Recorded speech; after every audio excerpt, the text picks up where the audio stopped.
Hello everyone, this is Mr. Kingdom.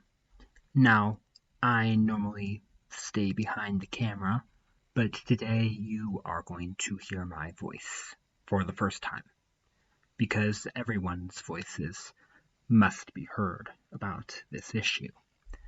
Now, from my own stance, I am a straight white male from the United States, so I will never be able to fully empathize with what minorities go through every single day of their lives, in this country at least.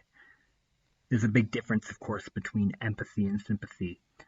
Empathy is when you can feel someone go through something because you have gone through it before. Sympathy is only when you have not been through this before, but you can still feel sorry for someone going through something. White people can only sympathize, and so I can only sympathize, but I want to make my voice heard, and everyone really should, because racism is one of the most fundamental, horrible issues in this entire country and in many other parts of the world as well. It doesn't matter where you live in the world or what side of the political spectrum you fall on, you should not be racist, because racism and white supremacy have created a socioeconomic system that we cannot even see. It's so invisible. So even if you say you're not racist, you still have prejudices and you can't even see them beyond yourself. And that's what this whole movement is coming about. The murder of George Floyd showed this itself and showed us what's been happening for years and years and years, even though we've been able to see it. Now is the time. I mean, the time was yesterday. The time was years and years and years ago for change to occur. But this is the opportunity we have because everything's on pause. There's no Tokyo Olympics this year. There's no entertainment going on.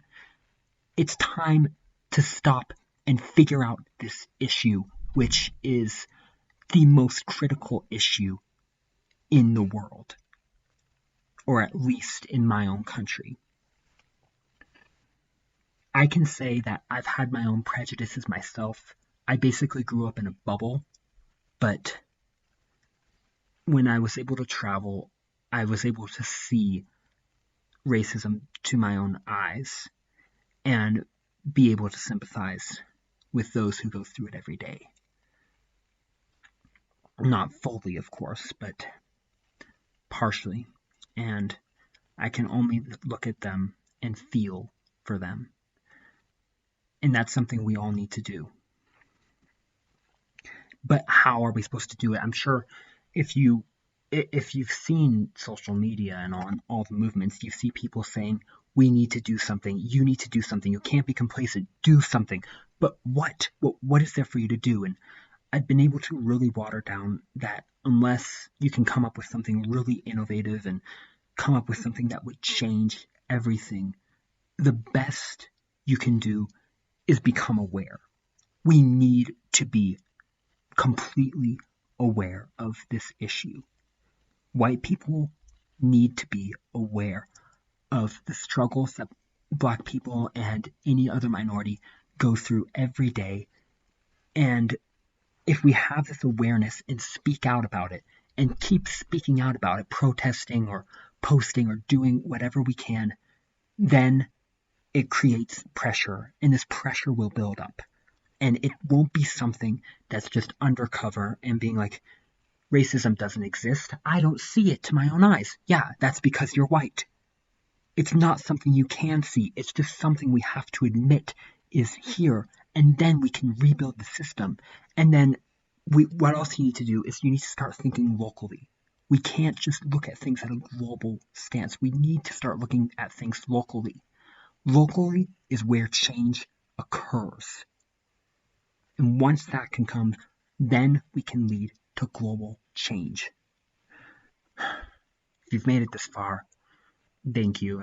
I know that it's hard for people to pay attention to longer speeches these days, but thank you for listening to me, and please make your voice heard about this issue.